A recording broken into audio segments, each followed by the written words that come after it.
So this is the first of our bonus episodes that I talked about. If you'll recall, I mentioned in the previous episode that we'd be doing a game with the lovely Kimberly, who is writing The Tales Were True. This is the first recording that we did of that game. It was so much fun to play. I'm looking forward to seeing more of this supplement develop, and I hope you enjoy listening to it. Just as a reminder, this is a supplement set in the UK, but in a period of sort of medieval-ish historical era. But in this history, all of the tales that you were told, all the folklore, all the fairy tales are true. And obviously this ties in very well to D&D, but it's a very fun game. I really enjoyed having Kimberly run it for us. I will say, unfortunately, with the changes we did with Zencastr recently for our recordings, I did make a minor mistake again, and you're going to notice that my audio sounds crap. Unfortunately, it had switched my proper recording mic to the mic for my webcam, so all of my audio isn't the best. It's still listenable, but it's not as good as it is normally. But that said, I hope you enjoy this. We will have a little interview with Kimberly that I'm going to put up on the Patreon sort of between this episode and the next one. But I hope you enjoy. We have a couple more interesting bonus stuff lined up that I need to get recorded before I can release or really talk about, just to make sure it gets done. But I'm looking forward to getting those done for you. But that's it for now. Hope you enjoy this. We very much did. And we'll speak to you soon.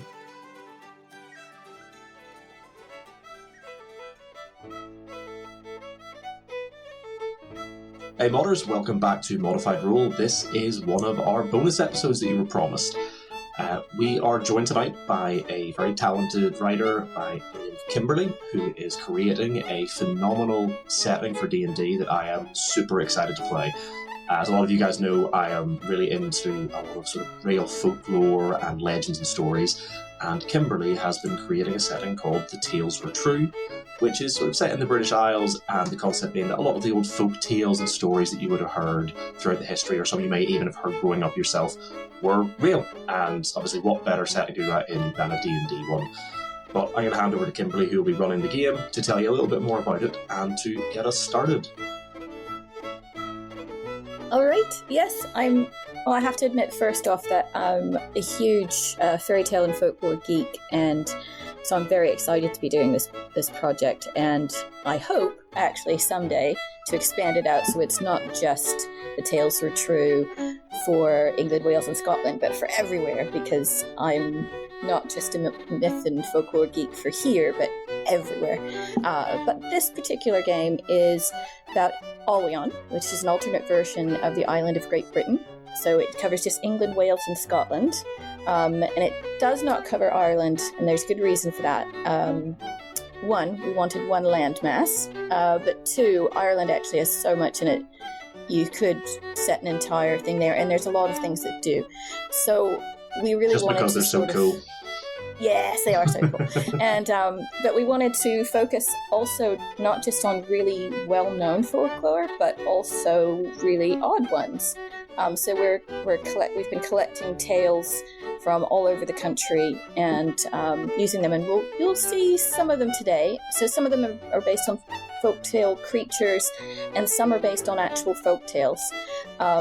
And we even have some NPCs that are based on court cases from Scotland in the 1500s. There was somebody who said that he was kidnapped by the Dark King and Queen Mab, and there's great details in the actual court case for what he said they were like. Anyway, so that's how geeky I am and how deep I go into it. So this is a land where, as you said, the tales are true. And it's a high magic place. We've also incorporated a lot of crafting and foraging, because that is a tradition here. And that's something that I do myself. I forage. I make sloe gin every year. And there's so many things that you can make from the land. So it's not just about the tales being true, but sort of trying to really tap into what makes this place special. And so you may run into some nettles. There's all kinds of things you can do. I actually grew up in the US, and we moved here some years ago, and I had never ever experienced nettles. So those are things that it's part of the land here. And so we're really trying to lean into that. And we've had a great deal of fun. But we're also, like I said, trying to incorporate just really odd creatures. And today you guys are going to be visiting an enchanted farm because that's what you picked. There's a lot of locations, including a carnival, there's a goblin market, there's an enchanted farm, there are cities on rivers, some dungeon delves, of course, but today you're going to meet some talking animals, among other things. So, are you ready to get started? I believe so. Okay. Maybe we should start with like a brief, just introduce your character, and then I'm going to tell you why you're where you're at. Sounds good. Go on, Moist. I was going to say, nobody else is volunteering. I probably should have said at the beginning as well. You'll notice there are only 3 of us here tonight. Unfortunately, all of us were meant to be playing.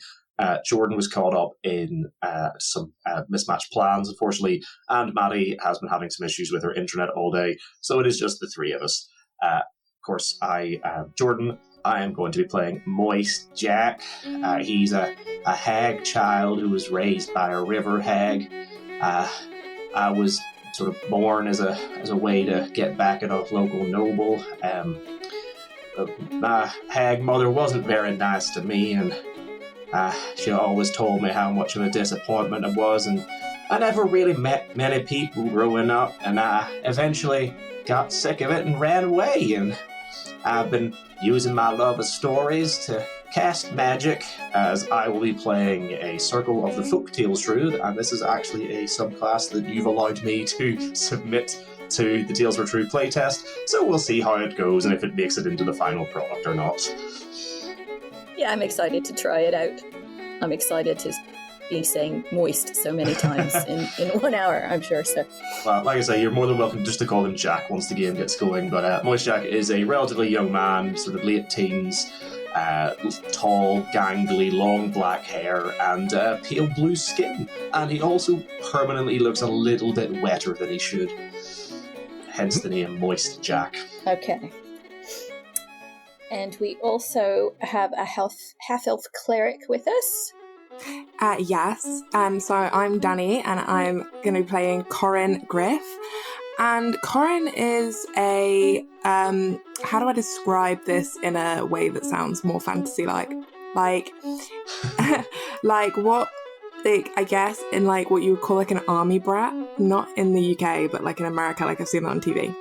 So she's a soldier. Mm-hmm. She's seen some things. She's seen some dark things. She's a medic. She's seen things that people don't want to see before. And because of that, she knows how to talk to a select few people, and they are all soldiers or medics. So she doesn't really know how to interact with people. But now she's not currently in the army. She's trying to learn. And she's trying to be at one with nature and find herself and experience new things and meet new people, try and put herself out there, but yeah, this is the first time she'll ever really be out of an environment that isn't like a military type situation. Okay, I like it. We're going to have I think they're going to interact well together. And we also have Morwen, who's a human rogue. Hello, yes, it's me, Pete, your boy. That's right, I'm playing Morwen. She's a human rogue. Stop laughing. You have never once introduced yourself like that. I know, and I'll tell you what, I never will again. So Morwen, born to a family unknown, spent a lot of time on her own. She's cursed with a terrible affliction. Bright scarlet hair, likes to pick a few pockets, and she hates dirt and sleeping rough. So this is going to be fun. All right. And did you want to share what you've been cursed with? Oh, yes, we can. So she's been cursed with terrible beauty. So she just enchants people with her beauty. So she wears a mask to disguise herself, so people don't become, don't essentially zombify themselves by looking at her. Yeah, so you're trying out one of the things that we're incorporating into this campaign are sort of like epic destinies, but we're calling them folktale narratives, and they're things like being the seventh son of a seventh son, or a hedge witch, or being cursed or fey cursed, and things like that. And it's one of the ways, if we were doing something more than a one shot, we work to incorporate it throughout the entire campaign, and you have like your own character goals, so that once you reach a certain point and you kind of fulfill some things and you get a reward sort of based on that. But it also affects how you interact with the world, which I've had good fun with. And I think we do have somebody else who's been cursed. Yes, well. I was sort of like I was really touching on it a little bit, but obviously Moist Jack being blue-skinned and constantly wet, I have taken the only skin deep curse. With my blue skin and moist appearance, I tend to put a lot of people off, and people don't like talking to me for too long. Moist Jack hasn't quite worked out if that's due to his appearance or the fact that he has a 6 in charisma, but it's one or the other. Maybe a little of both, Yeah, could be that, and he just has a really horrible voice that I decided to give him last minute. I don't know why. It was going to be West Country, but I was using that voice all afternoon, and I'm already sick of it, so I went with what I went with, and we'll see if I remember it 5 minutes from now. It was a little bit Southern US. It was a little bit, which also I did find annoyed myself because I was doing a lot of that last night. I have like 3 voices, you'll find out, and those are 2 of them. All right. Well, I will warn you now that I am not a professional voice actor, and neither are we. some of the creatures you're meeting today are animals, so I am not going to attempt to squeal or anything like that. But so we'll get on with it though. So anyway, let me tell you something, because I had you roll for something a little bit ago, and Corinne. So let's see, you had rolled. Yes, for the last week, you've been finding exceedingly large goose feathers on your pillow when you awake, hidden between the pages of a book, even inside your pocket. And today, feathers have fallen from the sky, and they have led you to this spot. So, if you roll a 1d4, you can see how many feathers you've collected today. And the feathers do seem a bit unusual and abnormal. You've seen magic before, and you suspect that there's something different about them. Now, whereas Morwen and Moist Jack, coming from different areas, strangely enough for them, overnight you found that an entire patch of 4-leaf clovers grew by your front door. And when you picked one, the rest disappeared, leaving behind just the one that you held in your hand. And whenever you place it in your palm, you feel a subtle pulling sensation, which has led you to this spot. And this spot is, at the moment, we're looking on a big giant map of Albion, and you are in the southern part of the country. And let me tell you, you have come to a crossroads.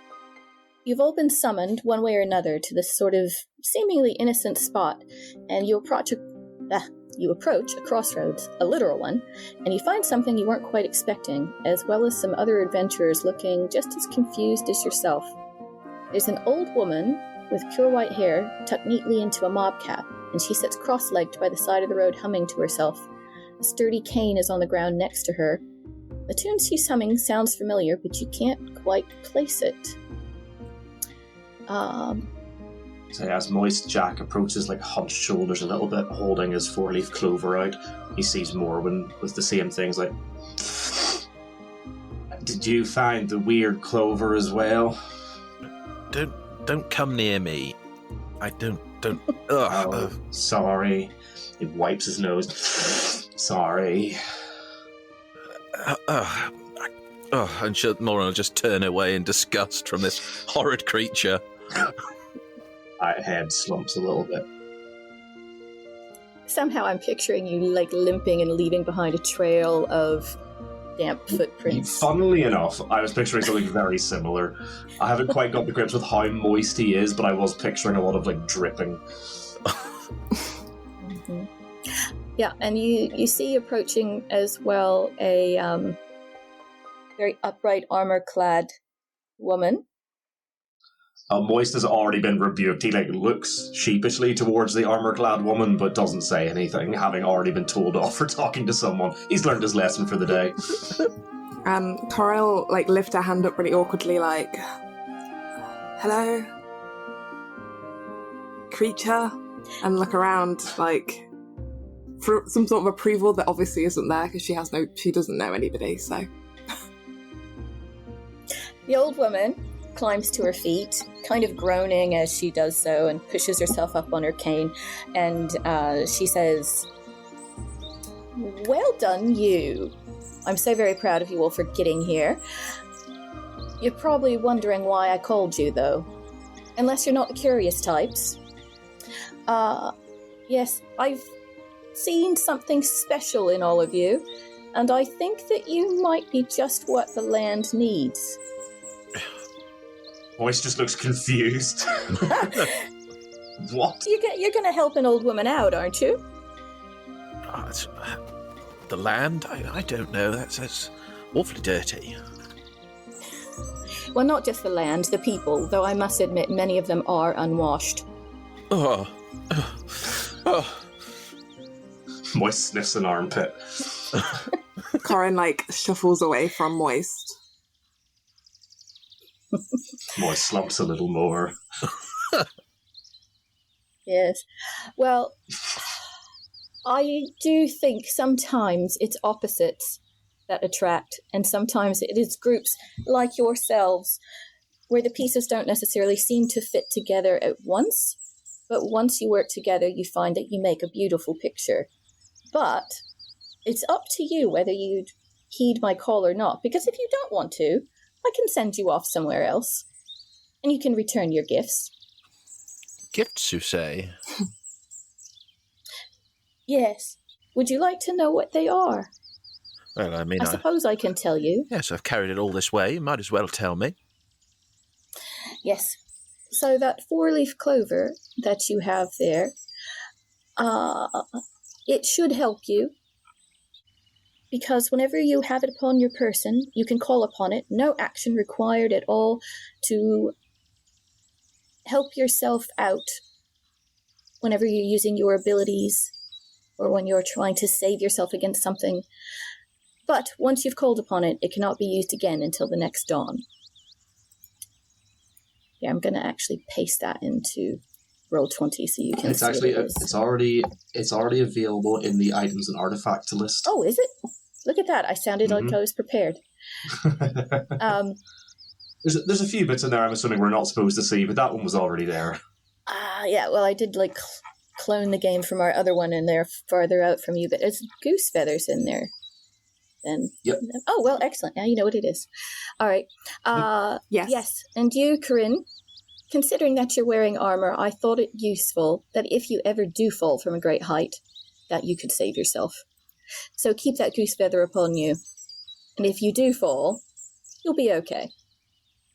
And these are simple gifts, but if you work hard, there's no telling what you might earn. And if you help out the people, which is my goal, of course, who knows what rewards you will see. I feel like she should have a much more old lady voice, but I'm not doing a good old lady voice today. Anyway, do you have any questions for me before I send you off to your first task? No, I think that's pretty clear. Do you need a tissue? It wouldn't help. All right, she says. Well, there is a farm not far from here, and they are in need of your help. They've had some interesting things happen to them lately, and being as they are just mostly animals, they could use all the help they can get. Oh, Jack brightens up at that. I was like, oh, I quite like animals. Oh, lovely. I'm glad you like animals, and I'm sure somehow that they like you. Especially the ones with wet noses. When you say that, he actually reaches into the coat he's wearing and pulls out a massive toad. Oh. And what is this one's name? Toad. Oh, I thought you was a toad. Well, he is, but I call him Toad. The toad in my hand. This is my familiar, by the way, for everyone's benefit. I don't just have a toad. Does Toad speak to you? I believe he does, because it's the Find Familiar spell. Did I give it myself? I believe they can talk to me telepathically. I forgot to put it in my spell list. Let me look it up. Would you like it if Toad could talk to everyone? I suppose so. They might like talking to him better than me. Well, you are slightly damper than he is, but it's hard to say. All right. Well, if you would like to have a talking toad, Mother Goose will reach out her hand and say, hand me your toad for a minute if you'll trust me with him. Oh, without hesitation, he reaches out and just turns his hand sideways so the toad just sort of slips off his hand into yours. Oh, he is quite warty, but a very lovely toad, all in all. So, let me see here. And she pets him and pets him. And Moist Jack, can you please roll me a D6? D6, I certainly can. 6? Mm-hmm. Means I don't have 6 toads. No, you don't have 6 toads. She casts the spell Enchanted Companion, and your toad now has gained additional intelligence. So he's got an intelligence of 10, a wisdom of 8, and he can gain the ability to speak one language in common with you. So common or another language of your choice. And he is now permanently bound to you. And as you rolled a 6, he is bound to help you in any quest that you have. Some of the other options, he could have helped you increase your fortune. But, that's how luck rolls. Yeah, I mean, I don't know if that affects the spell, but obviously because he was summoned with the Find Familiar spell, he's technically a spirit, not an animal. Yes, he's become a little bit more solid now, but you're still, if he dies, you are able to sort of resummon him. You'll be able to see him. Yes. Cool. Would you like me to give you a giant toad? It's actually just a regular-sized toad, but by all means, they can have a token. I actually realised I probably should look up the toad stats as well, because that may come in useful later. Here we go. I've given you a frog, actually, at the moment. Is a toad different from a frog? That's a good question. And I can't say toad without thinking we thought you was a toad, but okay. All right. Well, I will give you control of a frog. Though he should have more intelligence than that and everything. But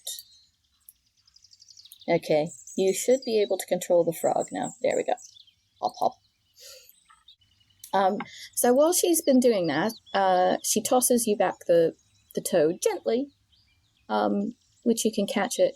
And suddenly, you hear just north of you along the road the stomping of tiny little footprints, and a little wee voice comes out and says, "You can't catch me! I'll run as fast as I can. You can't catch me. I'm the gingerbread man." And 3 creatures that look like wee little running cakes suddenly appear. Hopefully you can see them now.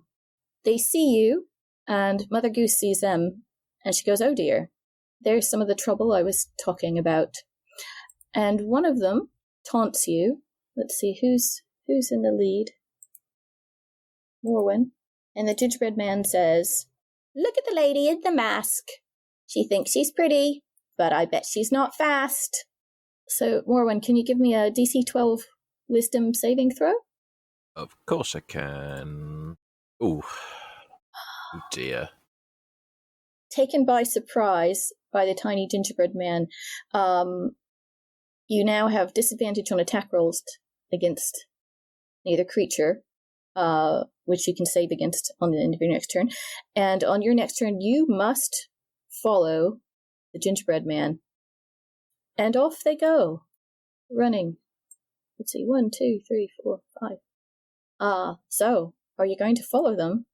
I feel the urge to follow them. I think I will.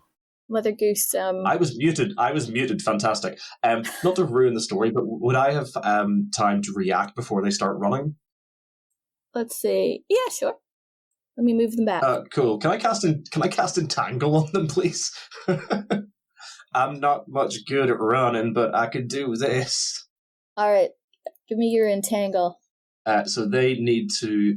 I could do it on a 20-foot square. So pretty much the 20-foot square that's sort of centered on the middle of the three of them. Mm-hmm. They must make a strength saving throw or be restrained until the spell ends.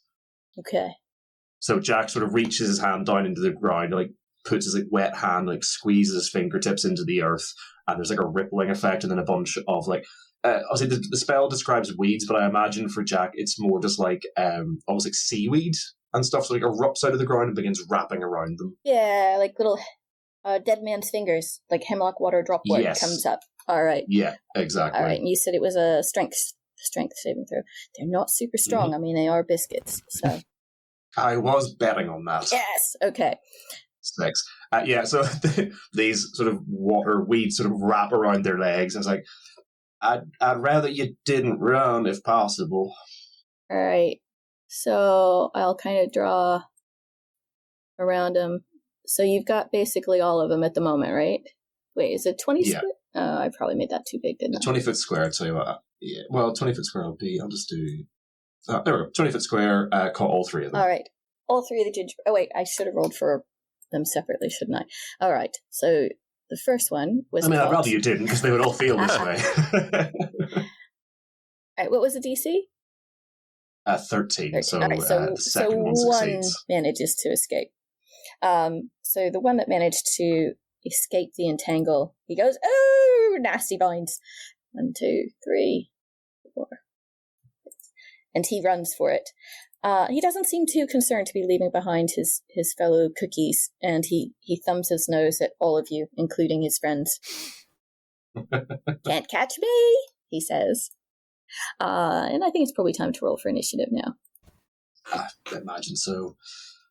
Yeah, Mother Goose is not going to participate. As a matter of fact, she's leaned back against the pole, and she's watching you with a smile on her face to see what you do, you think. All right, Morwen, you have been taunted. Yeah, she's pretty upset about that. Morwen is... she's gonna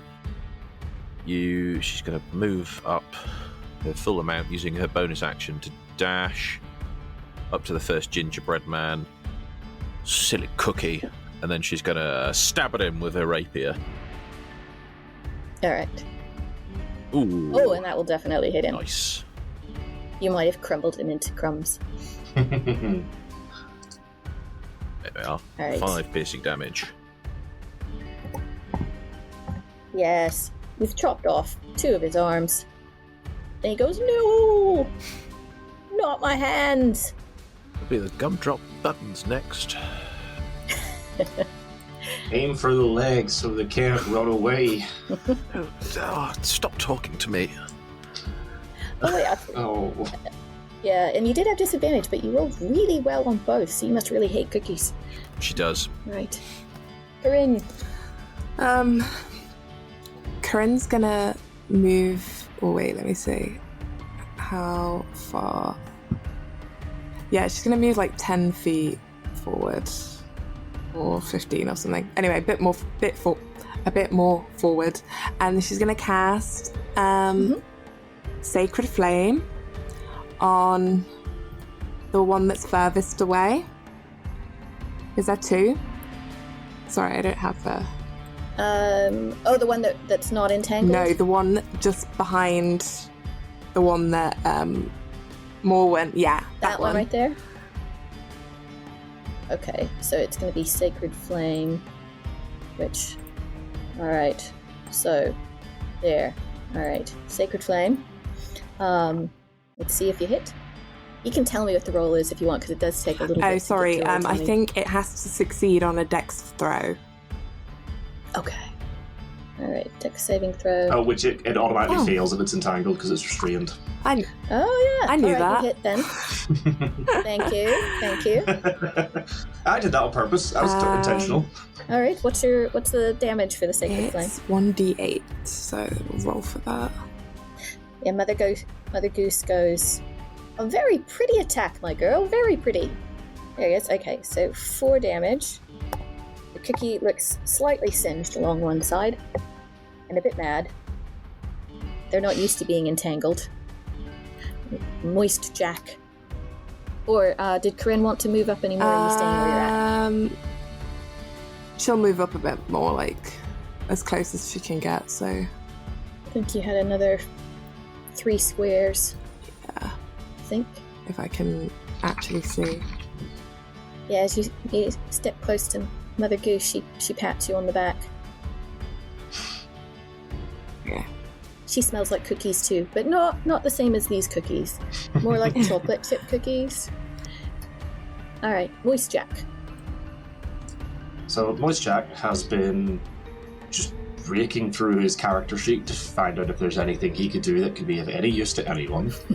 And the answer, unfortunately, is no. All Moist Jack can do this turn is move his movement. Which is going to do... Yeah, no, 30. I'm pretty much just going to be keeping pace with Corin and with my toad in hand currently. And actually, you guys would notice that he's sort of moving up towards you. In one hand, he has the toad, and in the other, he has this loose collection, like just loosely tied bundles of like different bits of parchment and paper that are all sort of like woven together and tied up with what just looks to be like leather strips. And as he's like walking up with the toad, he's not even really looking at the gingerbread man, but he's like reading along in the book and muttering things to himself as he reads it.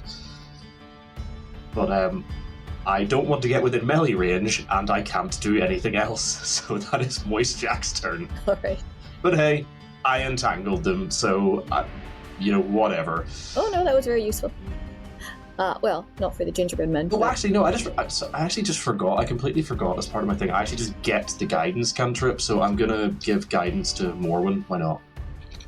I need to add that to my character sheet. Morwen, who was so horrible to you when you first met, and you thought, I'll give it to Morwen instead of... You weren't nice to me either. I didn't insult you. But yeah, this is part. You'll find out why. But this is sort of part of Moist Jack's whole thing. Is regardless of how people treat him, he's just like, I'm supposed to help people. That will make them like me. Oh god, he's a nice guy. He's a total nice guy, and if he's nice to you for long enough, you have to be his friend. That's the rules. Guidance is a touch spell. Oh, sorry. What actually happens is you see him hoist the toad in his hand, and he hucks the toad at you. And if the toad just like... I'm not joking, this is part of my ability. This toad hits you in the back. Oh, what are you... Splat. Throwing things at me. The toad climbs up onto your shoulder, and in a voice that you were not prepared for, hey, how you going? And the toad casts guidance on you. This is part of my subclass ability from my Circle of the Folktales called the Guide. I know the guidance cantrip. I also know the Find Familiar spell and can cast as a ritual, which obviously I did before this. While I have the Familiar summon through the Find Familiar spell, I can use my reaction to command my Familiar to immediately move up to its full movement. I helped in this time by throwing it. To cast guidance on a target of your choice. I can do this a number of times equal to my proficiency bonus and regain all expended uses when I finish a long rest. So there you go. You have guidance. Yes, Morwen, you've been smacked in the back with a toad, who is now sat upon your shoulder. What did he say? He said, hey, how's it going? Fine, I suppose. Cool. You gonna hit that cookie? Yes. Stop talking to me. Whatever. And he just sort of does that thing that a toad does where it like shifts its leg and just settles down into like a little circle on your shoulder. Oh, I see. He's staying up there then. Oh, no, he's sitting there for now until I tell him to move somewhere else. Mm-hmm. Yes, hopefully he's potty trained, so... No. Have fun with that. Alright, the gingerbread man, the one who's not entangled, runs. He legs it. and screaming the whole way, "You can't catch me! I'm faster than them!"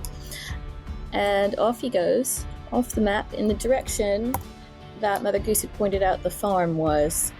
Now, the other two, with the entangled, do they get to save again on it? Yes, they get to make another strength check. Oh yeah, they're so strong. Let's see. They concentrate really, really hard. The one with no arms flexes his little tiny gingerbread legs and tries his hardest. 15 succeeds. Wow. Shockingly strong biscuit. Free. Yes, a shockingly strong biscuit. Must be a hobnob. He had no arms to distract him, so he leaps up with his tiny little legs. But since he's right next to Morwen, as he goes to move away, you do get an opportunity to attack. Excellent. She'll look at him. Let's take those legs with me, I think, and she'll slash at his legs. 12. You've still got disadvantage against it, don't you? Yep. So that's 12 to hit. Yes. So you just missed. You slice down where the arms used to be, and he goes, "You already took him." The toad on your shoulder just... You're not sure if it's a laugh or not, but you just hear... Could have been a laugh, could have been just a normal toad noise, you're not sure. 1, 2, 3. So he legs it too, because legs are all he's got. 4, 5, 6. That's as far as he can go. And the other one, let's see if he can break free. He's still got... He's just been singed, but he has all his limbs. So, here we go. Strength. Wee little gingerbread man. Oh! Yeah, no. He fails miserably. He's actually somehow more entangled. Yes, he is somehow more entangled now. He manages to slip, and he is completely blocked by everything. So the saving throw, does that take their action? It is. That's an action for them to do. Yeah. Okay. So, well, then sadly, I think he can't do anything, but he will thumb his nose upon you. His button drop nose. Yes. Well, actually, you know what he's going to do? He's so mad. He literally tears off his nose. Oh, no! And he chucks it at the toad. It doesn't do any damage, but it made him feel slightly better. He does that, but it hits him in the face, and he does that weird toad thing where he closes like one eye and then the other. And just... Yep.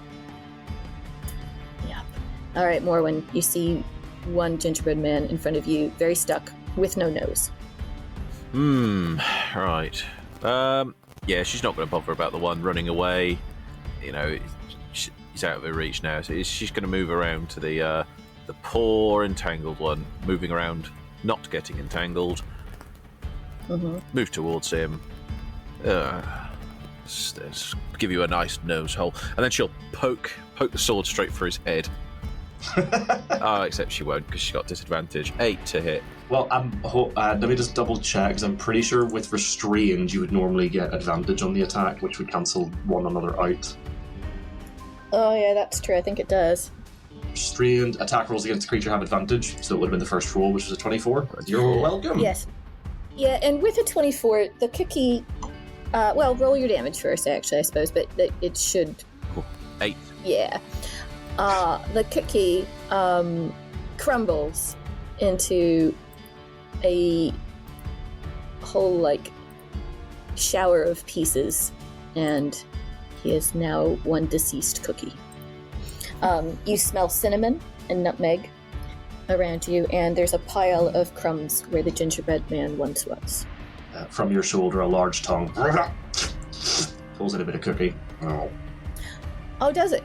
Sure, why not? All right. Yes. If you'll allow it. Oh, yeah, sure. Your toad now has an additional 5 feet of movement. Phenomenal.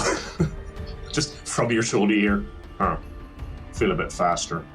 A 5-foot movement speed increase, and it has 1 charge. You can spend the charge to take a dash action or a disengage action as a bonus action on your turn, or to end an effect causing you to be paralyzed or restrained. You'll have to roll in a little bit to see how many crumbs cookie crumbled into, but one of them's been eaten now. All right, Corinne. Oh. Can I say the image? I know I might ask Kimberly to send me this to put out with the episode, but the image for the gingerbread man is it's making me unhappy to look at. Oh, I painted that. It's an actual mini. It's a picture of a mini that I painted. It's horrific, and in a good way. It is just disturbing. So good job, I guess. Evil little cookies. Yeah, I don't like looking at it.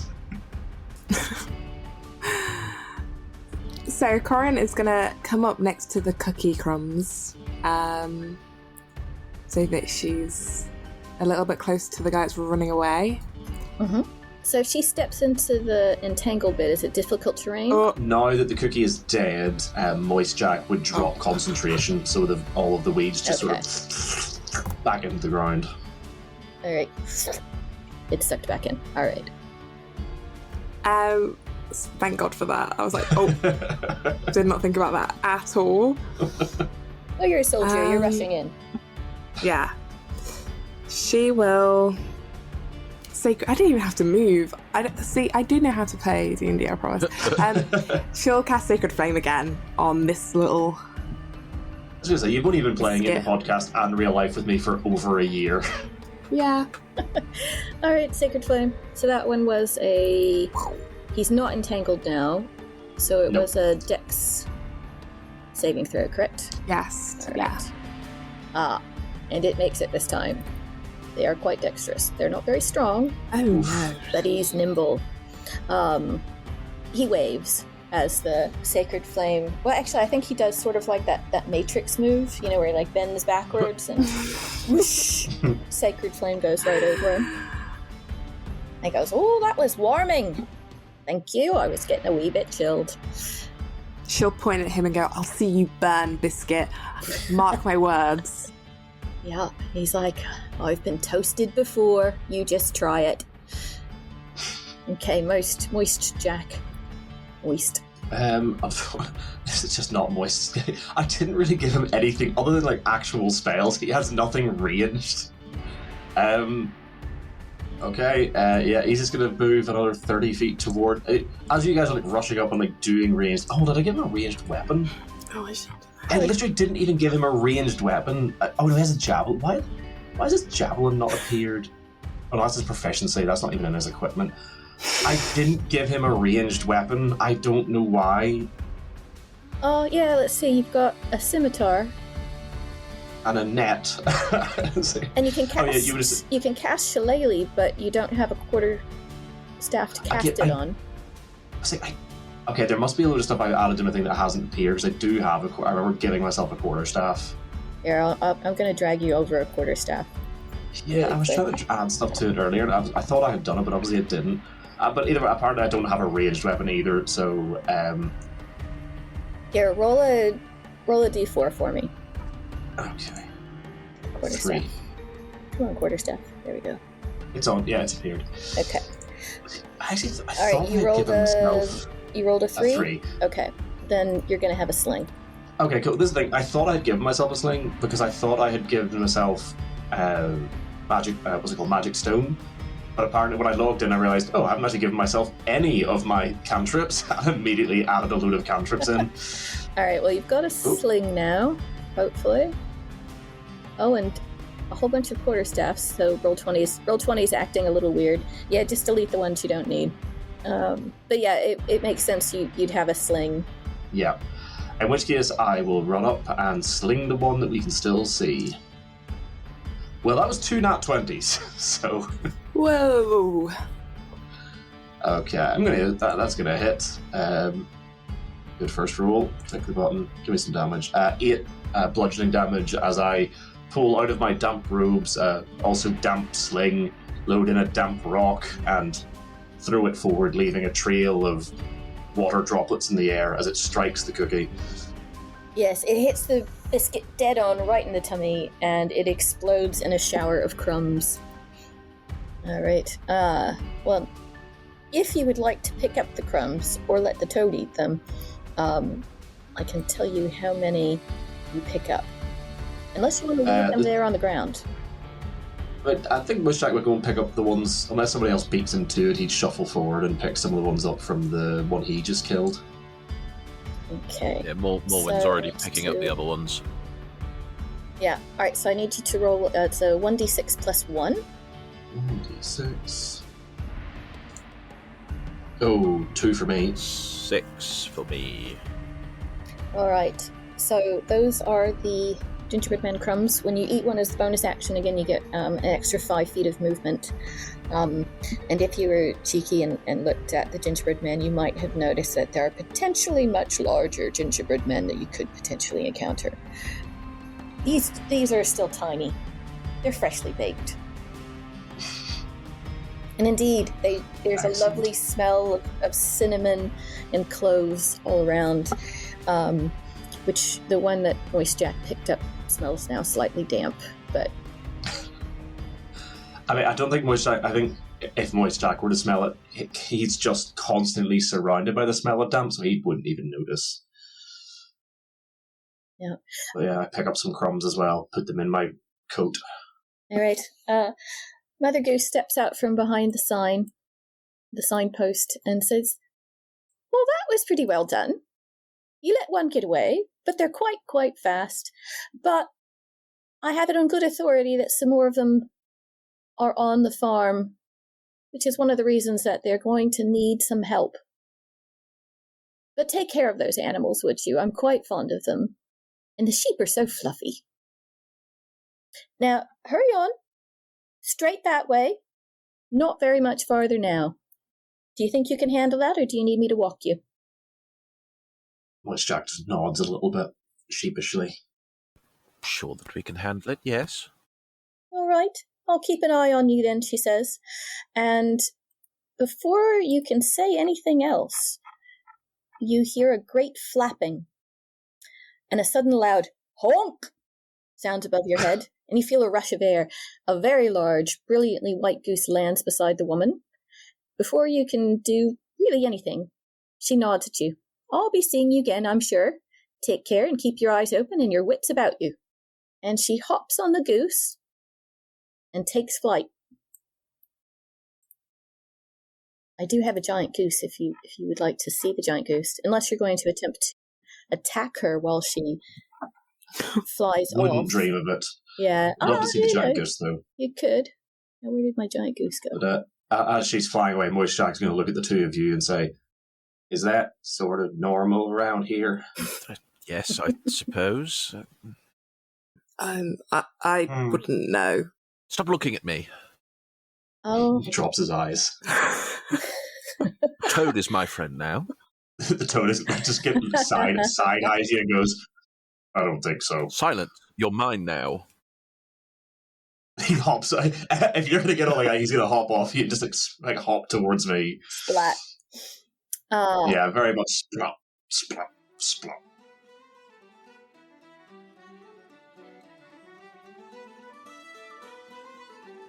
So that is part 1 of the recording we did with Kimberly. Part 2 will be coming in 2 weeks. As this is a bonus episode, we don't have any recommended podcast for you this week, but we are just going to shout out once again the Actual Play UK streams. If you're listening to this on release day, on Friday, tune in tonight as I will be hosting the world's stupidest Dungeons & Dragons quiz show, Dummies and Dragons, where I will spend a lot of time just yelling at my contestants. So join us tonight. Other than having me yell at people, we also have a lot of phenomenal shows that have either already been streamed and up on YouTube currently, or are coming up in the future. We have so many amazing, talented creators from all across the UK TTRPG scene, and you definitely, if you aren't already following them, or if you aren't already following the channel, you should be go and give it a follow on Twitch, and just tune in whenever you can, or catch it on YouTube. But that's it for now. We hope you enjoyed listening to this as much as we enjoyed playing it, and we'll see you soon.